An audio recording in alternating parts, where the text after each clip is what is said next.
Did you know that LinkedIn Ads gives their advertisers free market research tools? We're talking about brand lift studies on this week's episode of the LinkedIn Ads Show.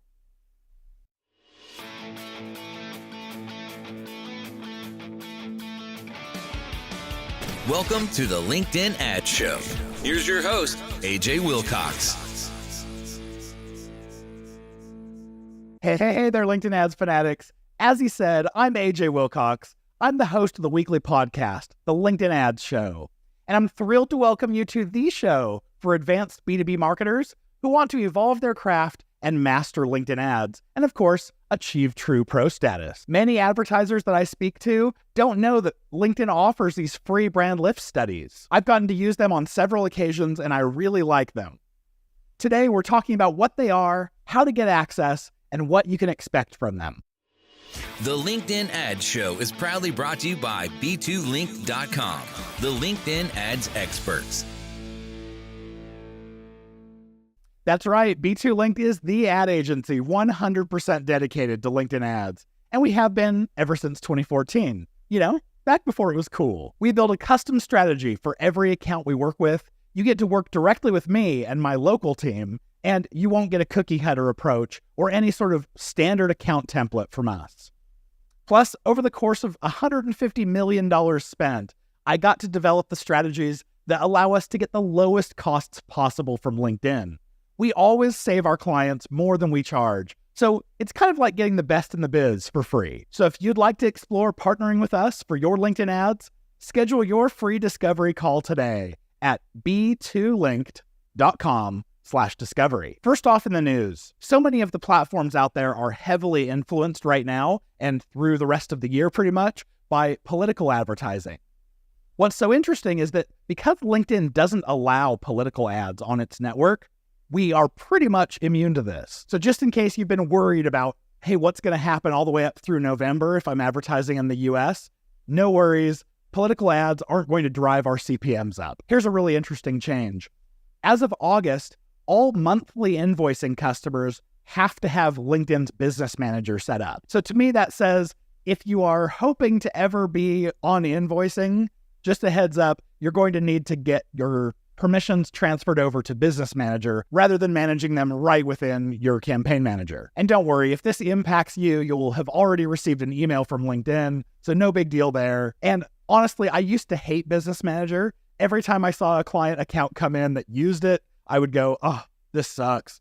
But it's actually gotten really good, and I haven't seen nearly as many issues with it. So I'm all for it. For those of you who are not already on Business Manager, it does require that everyone who has access has two-step verification set up on their LinkedIn account. That can be a little bit of a hurdle for some companies, so I wanted to throw that out there just as you're considering it. Also, a heads up that newsletter ads are now available to all advertisers, both from companies and from individuals. Now, you might be a member of my personal newsletter. This is the B2 Linked one. It comes as me. So as we've started advertising our own newsletter, we've realized that it has to come from me personally as a thought leader ad.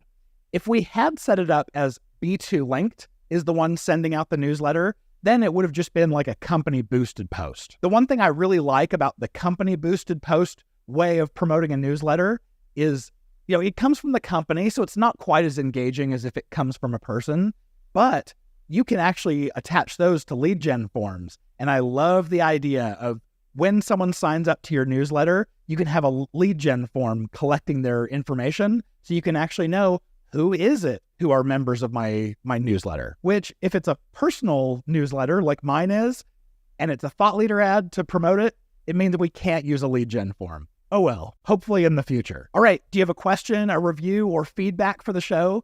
Please message me on LinkedIn. My DMs are free and they're open. And you can also always email us at podcast@b2linked.com. If you attach a link to a voice recording, then I'll play them right here on the show. Just make sure you let me know if you want me to keep you anonymous or shout you out. With that being said, let's hit it. We're talking about brand lift studies.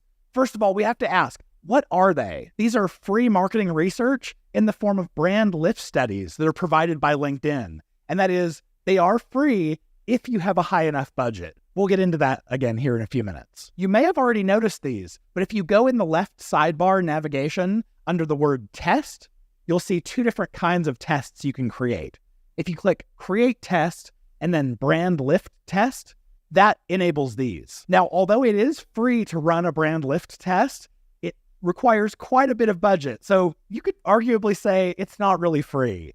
You have to be budgeted to spend at least $60,000 in the next 90 days so that you can ask a single question. Now, if you have extra high budgets, you're in the $90,000 range for the next 3 months, you can ask 2 questions. And if you are crazy high in budgets, for every additional $45,000 that you add on to your 90-day budget, you can ask an additional question, all the way up to 6 total questions for the quarter. So yeah, despite these actually being free, you do need to spend a considerable amount on LinkedIn ads in order to get the access for free. So how do they work?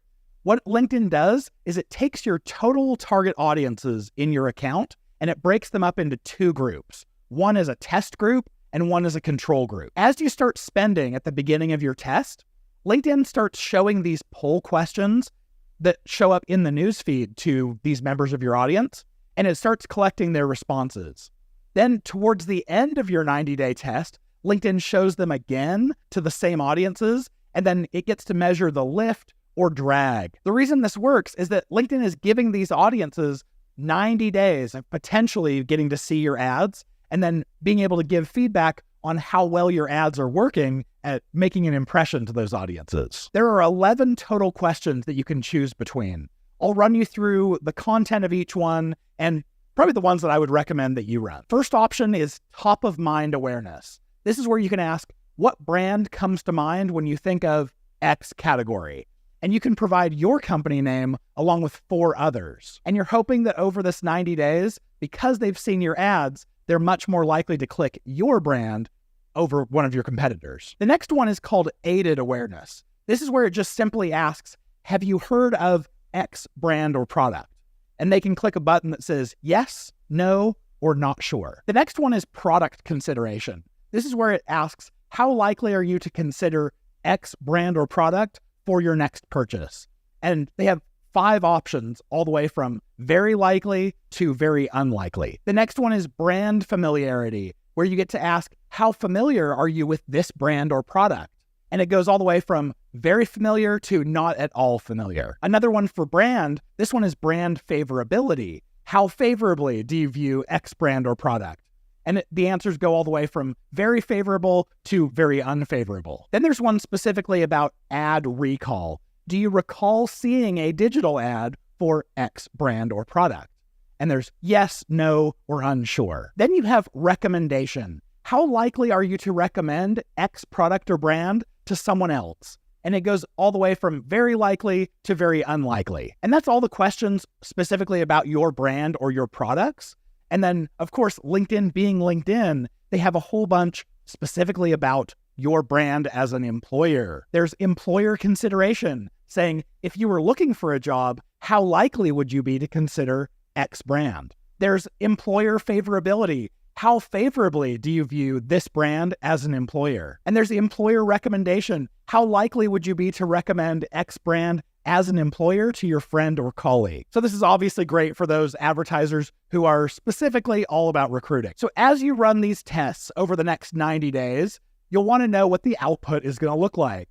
For each test that you run, it'll tell you the number of responses that you got from your control group and the number of responses from your test group. It also lets you know the statistical strength, how strongly that your lift or drag is backed up by the data. I recently ran a 3-test study for a client, and it was really interesting across the board. One had a very strong statistical strength, one had a very weak statistical strength, and one just said weak. And from my experience on LinkedIn, this is pretty odd to have 2 show up as not being very strong, especially because we did spend the entire budget, but who knows? But your mileage may vary. Then it gives you your relative brand lift. And this is a percentage. LinkedIn says that it calculates this by subtracting the control group's desired favorable response from the test group's desired response. And then it divides that result by the control group's desired response. Basically, it's saying, what is your brand lift if you take your control group away? In the most recent 3 tests that I ran,